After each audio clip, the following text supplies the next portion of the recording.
Salut mec, j'espère que tu vas bien, moi perso ça va nickel, on se retrouve pour une nouvelle vidéo frérot, on a passé un week-end plutôt pas mal, ça a été, voilà, il y a eu des petits couacs, mais au final je pense qu'on est vraiment au bénéfice. Si tu connais pas cette chaîne, ben, c'est Tonton Prono frérot, ça fait plus de 10 piges que je fais des vidéos, et surtout que je joue au paris sportif et que j'arrive à engendrer du bénéfice, donc tu as des bilans qui sont faits du côté de mon Telegram. Aujourd'hui je vais te balancer pas mal de matchs, du lundi au jeudi, tu as un petit récap de tous les matchs que je vais poster, donc voilà, tu as une bonne vidéo que tu pourras regarder, revenir dessus pour voir des vidéos, les matchs du lundi au jeudi.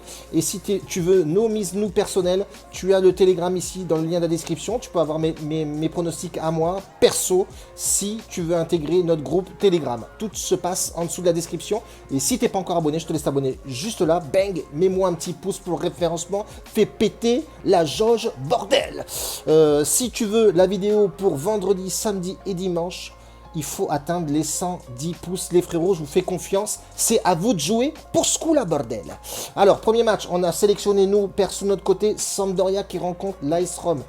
Ça va être fissa, les frérots, parce que je vais pas faire une vidéo de non plus de une demi-heure, les mecs ne vont pas être contents. Donc on part, l'AS Roma, plutôt pas mal. J'ai vu effectivement que ça joue beaucoup mieux à l'extérieur.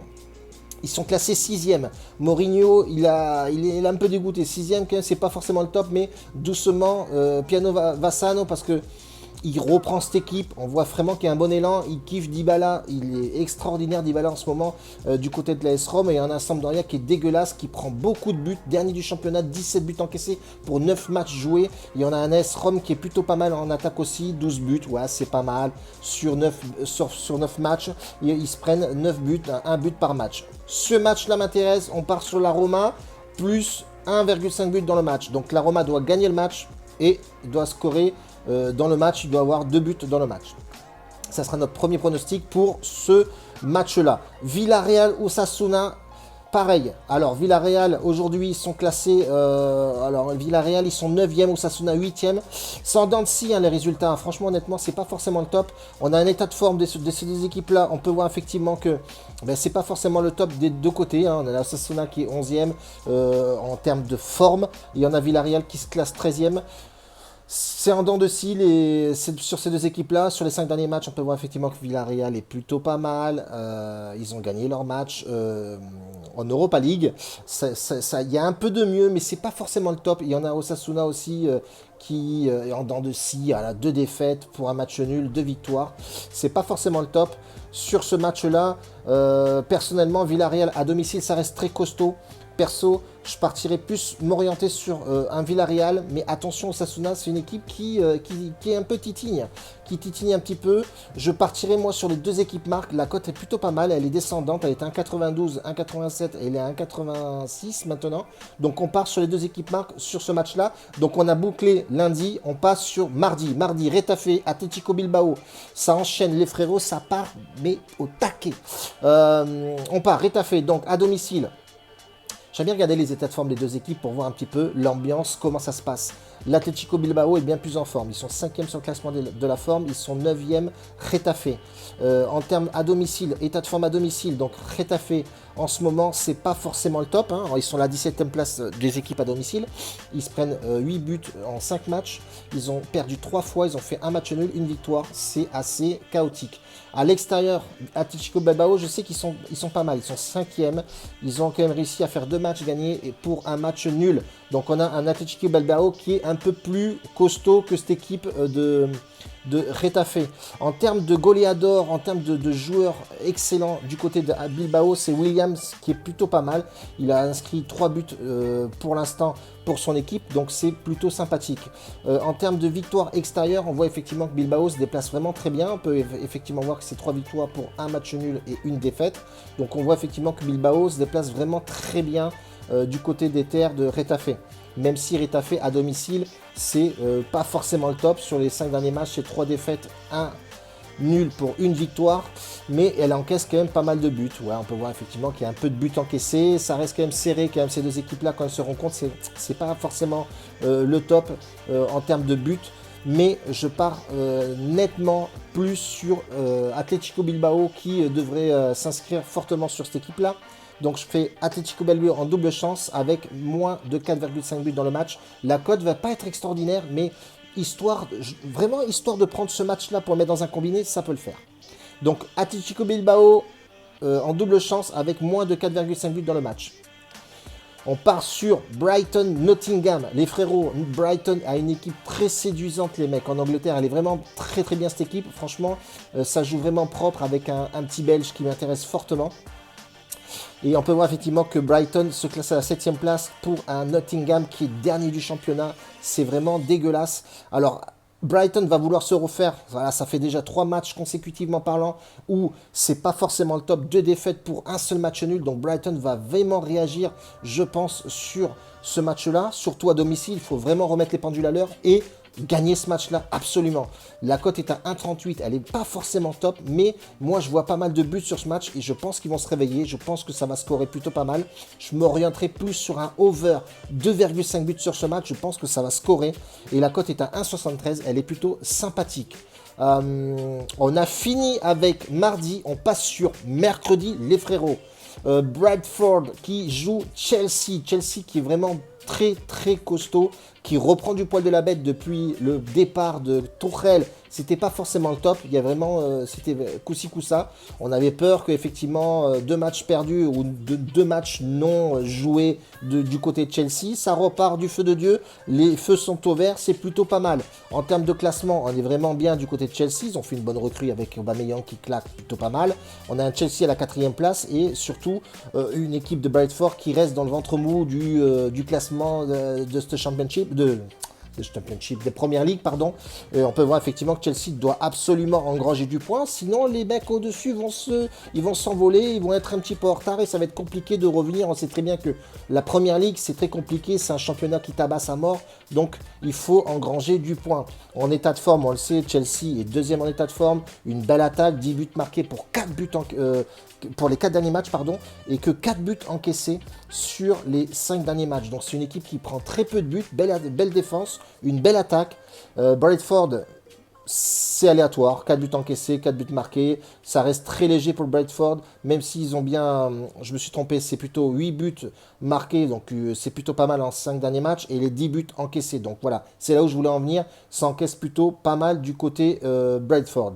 À domicile, Bradford, c'est comment? On va voir comment ils se goupillent les mecs, ça va, c'est plutôt sympa, un match perdu, un match perdu et un match nul, ils ont fait 3 victoires, enfin pas d'affilée, mais dans les 5 derniers matchs. Ça reste quand même assez aléatoire, parce que quand tu regardes Chelsea sur les 5 derniers matchs, c'est plutôt pas mal.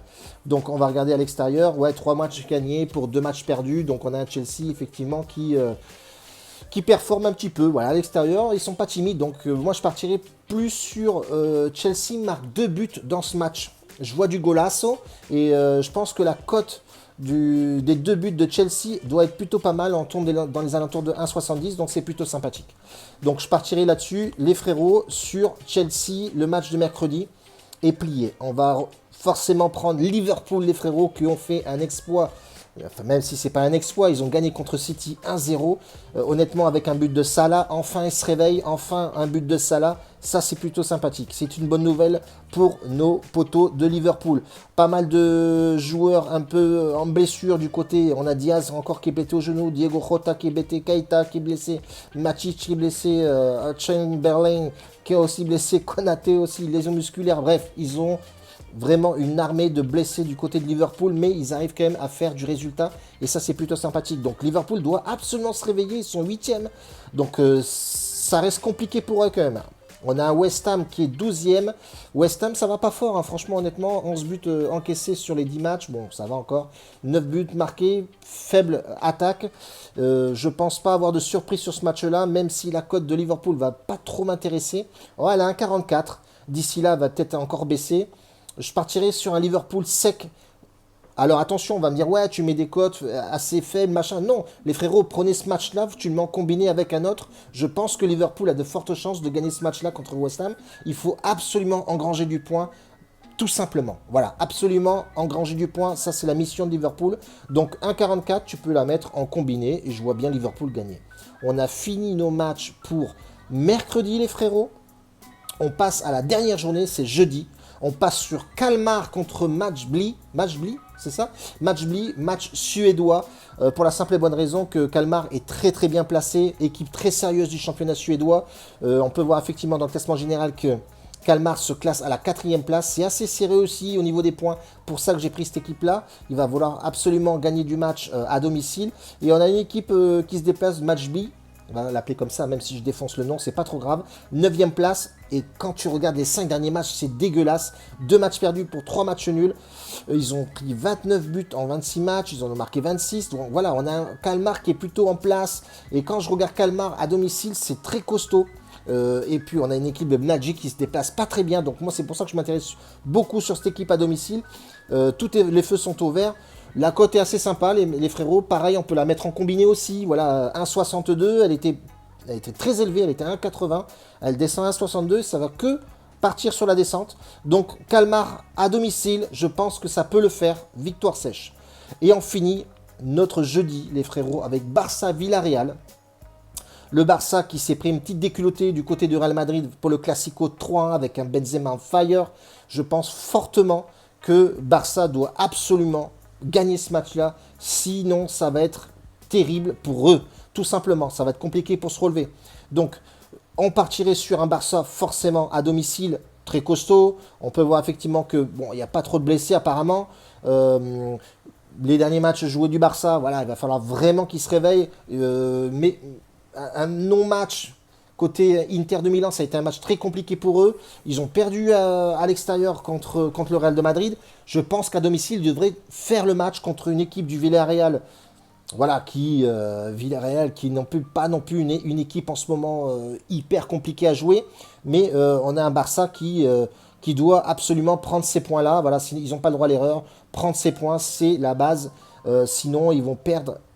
Le Real de Madrid va s'envoler et ça va être compliqué de les rattraper. Donc je pense que le Barça à domicile en sec, pour moi, c'est pareil, tu peux l'utiliser aussi, la mettre dans un combiné. La cote est à 1,49 à 1,50. Elle est plutôt sympathique, donc je pense que le Barça devrait gagner ce match-là. Les frérots, on finit ça, notre boucle du lundi au jeudi, les gars. On a tous nos pronostics dans la boîte. Et puis c'est tout, à vous de jouer.